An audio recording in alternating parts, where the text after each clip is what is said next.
వాటి వలన దేవుని ఉగ్రత అవిధేయుల మీదికి వచ్చునని పూర్వము వారి మధ్య జీవించినప్పుడు మీరు వీటిని అనుసరించి నడుచుకొంటిరి. పూర్వం అప్పుడు నివసించారు కదా, ఇప్పుడు ఎవరు మనం? నూతన సృష్టి. అప్పుడు ఎవరు? పాత జీవితం.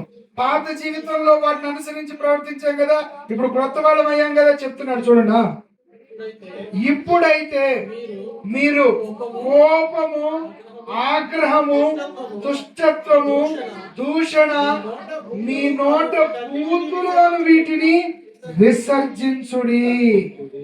హల్లెలూయా. పాత సృష్టిలో ఉన్నప్పుడు చాలా ఉన్నాయి, అదన్నీ చంపేయండి. చంపేశారా? అయిపోయింది. ఇప్పుడేంటో తెలుసా? ఇప్పుడు రక్షించబడి దేవుని సన్నిధిలోకి వచ్చాక నూతన సృష్టిగా బ్రతుకుతున్న మనలో విసర్జించాల్సినవి కొన్ని ఉన్నాయి. విసర్జించాలి. ఆ విసర్జించాల్సిన వాటిలో ఏం చెప్తున్నాడు చదవండి ఒకసారి, గమనిద్దాం. కోపము, ఆగ్రహము, దుష్టత్వము, దూషణ, నోట బూతులు. రక్షించబడిన వాళ్ళు బూతులు మాట్లాడతారా?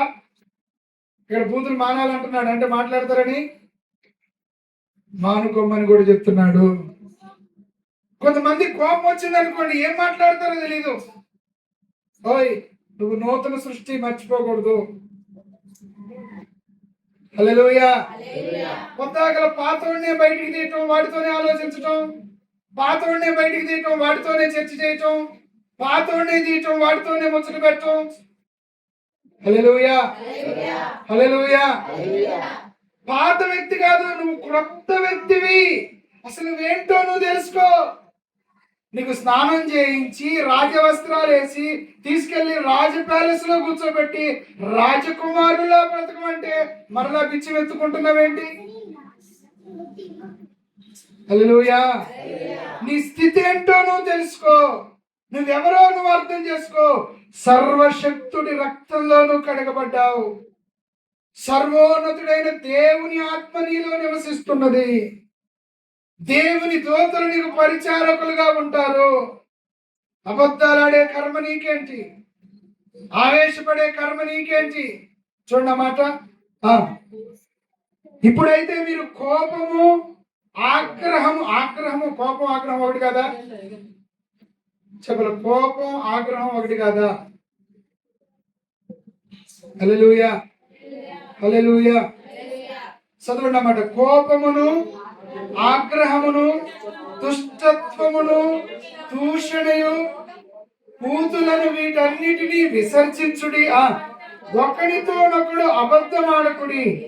ఏలయనగా మీ ప్రాచీన స్వభావము దాని క్రియలతో కూడా మీరు పరిత్యజించి జ్ఞానము కలుగు నిమిత్తము దాన్ని సృష్టించిన వాని పోలిక చొప్పున నూతన పరచబడుచున్న నవీన స్వభావమును ధరించుకొని ఉన్నారు. ధరించారు ఒక వస్త్రం లాగా.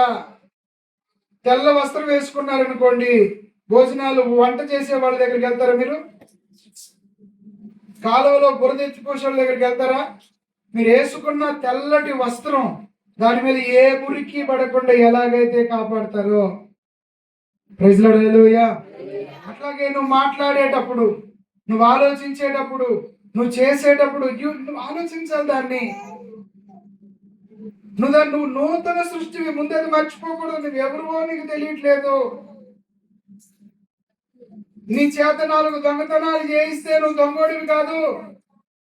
నీ చేత 4 అబద్ధాలు ఆడించిందేమో నువ్వు అబద్ధికుడివి కాదు. నువ్వు దేవుని ఆత్మ నిలయానివి, దేవుని ఆత్మ నివాసానివి. హల్లెలూయా, హల్లెలూయా.